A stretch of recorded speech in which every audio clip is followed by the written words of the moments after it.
హైదరాబాద్లోని తెలంగాణ భవన్లో 77వ గణతంత్ర దినోత్సవాన్ని ఘనంగా జరుపుకున్నారు. ముందుగా తెలంగాణ భవన్లో బీఆర్ఎస్ వర్కింగ్ ప్రెసిడెంట్ కేటీఆర్ జాతీయ జెండా ఆవిష్కరించారు. అనంతరం తెలంగాణ భవన్లో మాజీ మంత్రి సబితా ఇంద్రారెడ్డి ఆధ్వర్యంలో చేవెళ్ల నియోజకవర్గానికి చెందిన బీజేపీ నేత మాజీ ఎంపీపీ విజయ్ భాస్కర్ రెడ్డి తన అనుచరులతో కలిసి ఇవాళ బీఆర్ఎస్లో చేరారు. ఈ కార్యక్రమంలో కేటీఆర్ గులాబీ కండువా కప్పి ఆయన్ను పార్టీలోకి ఆహ్వానించారు. అనంతరం కేటీఆర్ మాట్లాడుతూ కాంగ్రెస్ పార్టీ ఇలా హామీలిచ్చి అందరినీ మోసం చేస్తుందని ఆనాడే చెప్పామని, అన్నట్లుగానే రెండేళ్లలో రేవంత్ ఏ ఒక్క వర్గాన్ని వదిలిపెట్టకుండా అందరినీ మోసం చేశాడని తెలిపారు. కాంగ్రెస్ పార్టీ ఇచ్చిన మేనిఫెస్టోను సీఎం రేవంత్ రెడ్డి తుంగలో తొక్కుతున్నాడని బీఆర్ఎస్ వర్కింగ్ ప్రెసిడెంట్ కేటీఆర్ విమర్శించారు. అనేక అబద్ధాలు, అడ్డగోలు హామీలు ఇచ్చి అధికారంలోకి వచ్చిన తర్వాత ప్రజలను పక్కన పెట్టారు, పరిపాలన వదిలేశారని మండిపడ్డారు. గణతంత్ర దినోత్సవం అంటే భారత రాజ్యాంగం అమల్లోకి వచ్చిన రోజు ఈ రోజు. మరి భారత రాజ్యాంగంలో చెప్పిన మాటలని, అందులో పేదవాళ్ళ కోసం ముఖ్యంగా పొందుపరిచిన హక్కులని, వీటన్నిటిని కూడా మేము కాపాడుతామని చెప్పే కాంగ్రెస్ పార్టీ ఇవాళ రాజ్యాంగమే కాదు, వాళ్ళు రాసిచ్చిన మేనిఫెస్టోను కూడా తుంగలో దొక్కుతా ఉన్నది.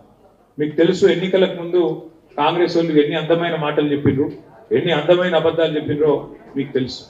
ఇప్పుడే శ్రీమతి సబితా ఇంద్రారెడ్డి గారు, మన సబితక్క, మీకు కొన్ని విషయాలు గుర్తు చేసింది.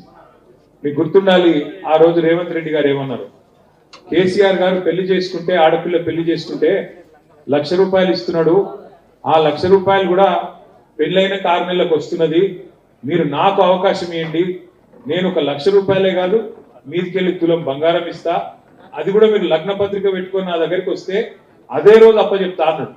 మరి ఇవాళ 2 ఏళ్ళు దాటిపోయింది, 2 నెలలకు వచ్చింది. ఎవరికన్నా తులం బంగారం వచ్చిందా? పొరపాటున వచ్చిందా?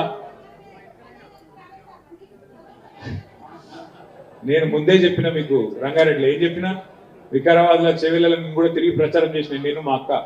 అప్పుడు చెప్పిన నేను, అమ్మ వీళ్ళు బంగారం ఇచ్చిన వాళ్ళు కాదు, బంగారం ఇచ్చే బాపతులు కాదు, వీళ్ళు మెడల పుసిలతాడు కూడా ఎత్తుకపోతారు, మీరు సాధిస్తే అని చెప్పిన.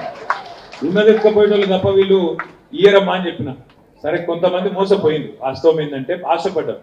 ఇప్పుడు గరీబోళ్ళు ఆశపడితే తప్పులేదు, 10,000 15,000 ఇస్తా అంటే రైతులు ఆశపడ్డారు.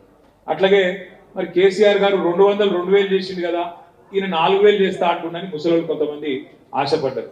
మా ఆడపిల్లలు, మా ఆడబిడ్డలు 2,500 ఇస్తే నెల కంటే దేనికైనా వనికి వస్తుంది కదా, పిల్లలకు ఉప్పుకో పప్పుకో వనికి వస్తుంది కదా అని ఆడపిల్లలు ఆశపడ్డారు. మొత్తానికి అందరూ కాంగ్రెస్ గుట్టల పడ్డందుకు ఇవాళ అందరం కలిసి బొందల పడ్డట్టు అయిపోయింది. ఇవాళ వాస్తవం ఏంటి అంటే, ఈ 2 ఏళ్లలో రేవంత్ రెడ్డి గారి ప్రభుత్వం, కాంగ్రెస్ ప్రభుత్వం ఏ ఒక్క వర్గాన్ని విడిచిపెట్టకుండా అందరినీ మోసం చేసింది.